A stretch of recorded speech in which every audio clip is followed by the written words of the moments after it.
Инсульт дегеніміз ми жасушалары нейрондардың өлуі.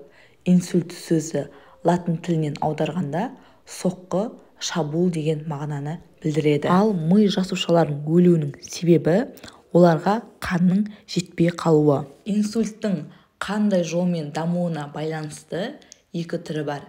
Бірінші ишемиялық инсульт. Бұл мидың қан тамырының бітелуінен, оның тарылуынан мидың бір бөлігіне қан бармай қалып, сол жердегі нейрондардың өлуі салдарынан пайда болады. Бұл 70-85% жағдайда кездеседі. Ал келесі екінші түрі геморрагиялық инсульт. Бұл геморрагиялық инсульт дегеніміз ми қан тамырларының жарылып кетуінен, олардың өткізгіштігінің артып кетуінен қанның мидың ішіне құйылып кетуі.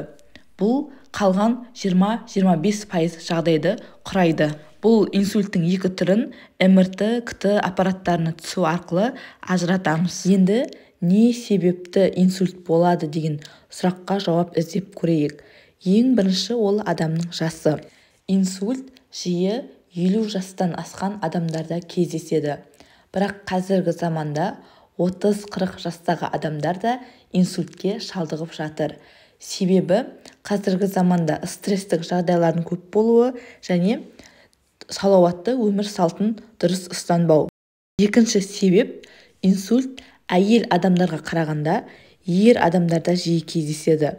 Ал әйел адамдар көбіне менопауза кезінде инсультке ұшырайды. Үшінші себеп бұл тұқым қуалаушылық. Егер сіздің жақын туыстарыңызда 50 жасқа дейін қан тамыр аурулары болатын болса, қан тамыр ауруларына қан қысымының көтеруі, яғни артериялық гипертензия, миокард инфарктісі, ми инсульті дамыған болса, онда сізде де сондай аурудың болуы ықтимал. Бұл үш факторды біз өзгерте алмаймыз, бірақ келесі факторларды өзгертуге, оның алдын алуға болады. Олардың біріншісі артериялық гипертензия ауруы. Яғни сіздің қан қысымыңыз үнемі 140-90 мм сынап бағанасынан жоғары болып тұратын болса, онда сізде гипертензия бар деген сөз. Және мұны тез арада анықтап, емдеп, дұрыс өмір салтын ұстанып, оның препараттарын қабылдап отыру қажет. Екінші орын ол атеросклероз.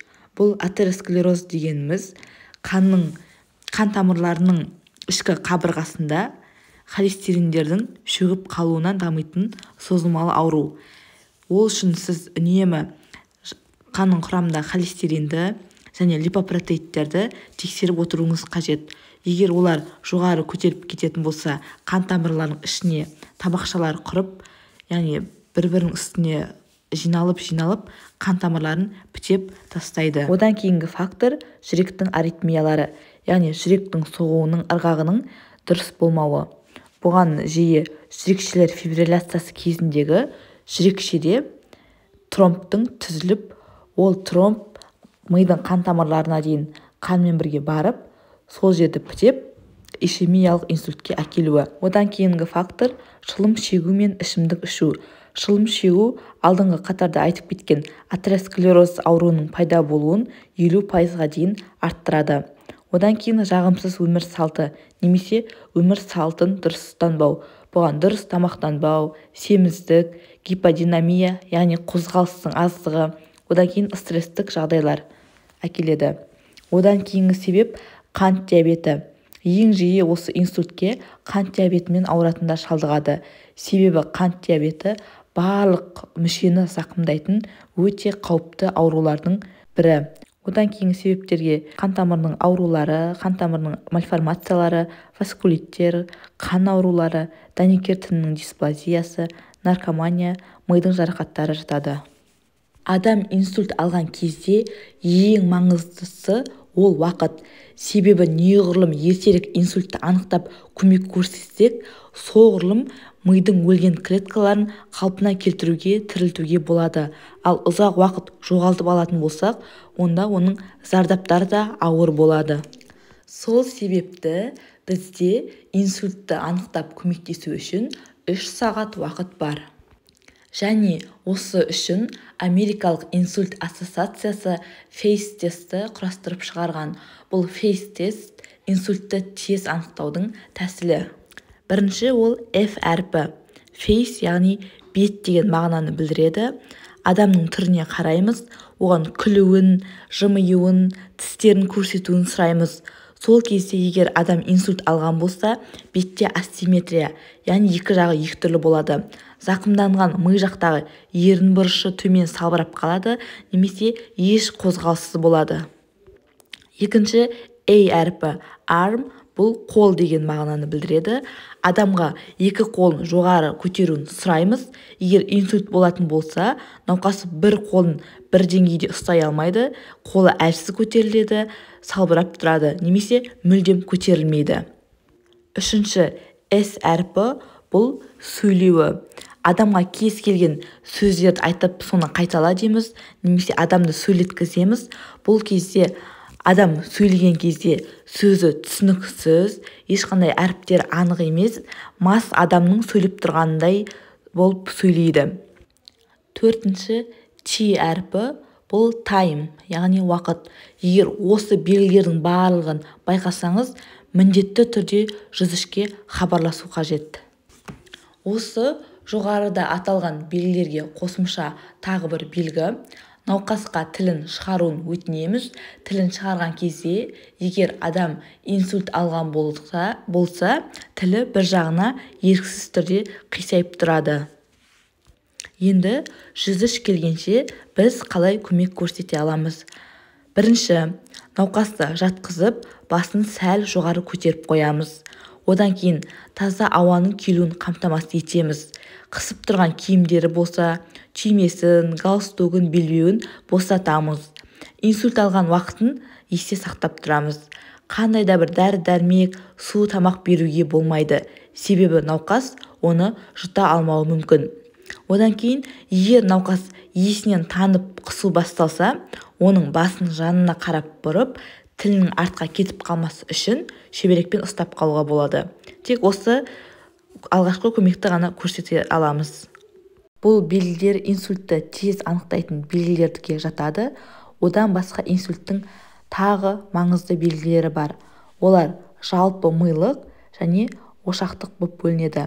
Жалпы милық деп отқанымыз, оған бас ауруы, бас айналу, жүрек айну, құсу, есінің бұзылуы, есеңгіреп қалу, немесе есі баяулауы, ұйқышылдық, керісінше немесе қозып кету, айғайлау, мазасыздану, есінен толық айырылу жатады. Сонымен қатар ыстықты сезіну, терсеңдік, жүрек қағу, көздердің ауырсынуы жатады. Ал кейбір адамдар керісінше өздерінің инсульт алғанын білмей де қалады, тек сәл басы ауырған сияқты болып көрінеді. Бұл жалпы милық симптом. Одан кейінгі ол ошақтық, яғни бұл кезде сіздің миыңыздың қай бөлігі зақымданды, соған байланысты белгілер пайда болады. Яғни беттің жансызданып қалуы, беттің асимметриясы, яғни асимметрия дегеніміз екі жақ екі түрлі болып тұрады бетте. Дизартрия, бұл сөйлеудің бұзылысы. Диплопия, көздің қылиланып келуі. Одан кейін гемианопсия, көз көрмей қалуы. Сонымен қатар аяқ қолың жансызданып жұмыс істемей қалуы. Ол бір қолды зақымдалуы мүмкін, бір қол бір аяқты зақымдалуы мүмкін, немесе екі қол екі аяқты да зақымдануы мүмкін. Оны паралич, парез деп атаймыз. Енді инсульт емделе ме? Осы сұрақты талқылайық. Инсульт алған кейбір адамдар қысқа уақыттың ішінде жүріп кетеді, кейбір тіпті жұмысына кіріседі, ал кейбір адамдар ұзақ уақыт бойы аяқ қолдары жансызданып, төсек тартып жатады. Бұның барлығы мидың қай аймағының зақымдалуына байланысты және қанша мөлшерде зақымдалғанына байланысты болады. Егер мидың көп бөлігі зақымдалатын болса, онда оның емдеуі де ұзақ уақытты құрайды. Ал кішкене микроинсульттер алған болса, онда ол науқастың жағдайы жеңіл болады, жазылуы да тез болып, 1-2 жыл ішінде қайта қалпына келуі мүмкін. Инсульт алған кезде оны емдеудің бір ерекше сиқырлы дәрілері немесе уколдары жоқ, немесе операция арқылы емдей алмаймыз. Инсультті емдеудің жалғыз жолы науқаспен міндетті түрде, тұрақты түрде ұзақ уақыт бойы төзімділікпен, шыдамдылықпен жаттығулар жасап отыру қажет, яғни ЛФК жасап отыру қажет. Бұл нейрореабилитация деп аталады. Себебі инсульт алған кезде мидың клеткалары, яғни нейрондар өледі, ал оның жанындағы сау нейрондар осы өлген нейрондардың қызметтерін өзінің мойнына алып, солай адам тез қалпына келеді. Ол үшін күнделікті түрде жаттығулар жасап, миды соған үйрету қажет. Науқасқа ЛФК-ларды, яғни жұмыс істемей қалған аяқ-қолдарын қозғалысқа келтіретін арнайы жаттығулар жасатып тұру қажет. Науқаспен реабилитолог, невролог мамандар жұмыс істеу қажет. Сонымен бірге психолог маманның да көмегі қажет. Себебі инсульт алған адамдар өте қиын депрессияға түсіп кетуге бейім болады, ал қиын депрессияға түсіп кеткен науқас 70% жағдайда қайтадан инсульт алуы мүмкін. Аяқ-қолға арналған жаттығулармен қатар интенсивті түрде массаж жасап тұру қажет. 20-30 курс массаж болу керек, және ол массаждың курсы аяқталған соң 1,5-2 ай демалып, қайтадан жалғастыру қажет.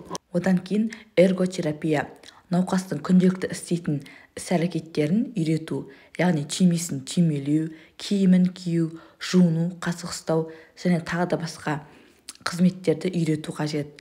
Содан кейін науқаста көп жатқаннан шығыңқы жерлерінде ойылып жаралар пайда болмас үшін, яғни пролежнийдің алдын алу мақсатында арнайы матрастар, дөңгелектер алу қажет және жатқан қалпын үнемі ауыстырып отыру қажет. Сонымен бірге науқасты тік қалпында отырғызуға тырысу керек. Ол 15 минуттан басталып 1 сағатқа дейін ұзартуға болады. Және науқаста сөйлеу бұзылса, яғни афазия, дизартрия болса, онымен логопед маманы жұмыс жасайды. Және науқасты үй жағдайында әріптерді сандардан бастап біртіндеп үйрету керек. Және науқасты сонымен қатар ой жұмысымен жиі айналысуға, яғни шахмат, шашқа ойнау, көп кітап оқу, газет, журналдар оқу, кроссвордтар шешу, сондай істермен айналысу қажет. Тек теледидар көріп немесе гаджеттерді шұқылап жата беруге болмайды. Және бұл іс-әрекеттерді төзімділікпен, шыдамдылықпен күнде қайталап, үздіксіз жасап отыру керек.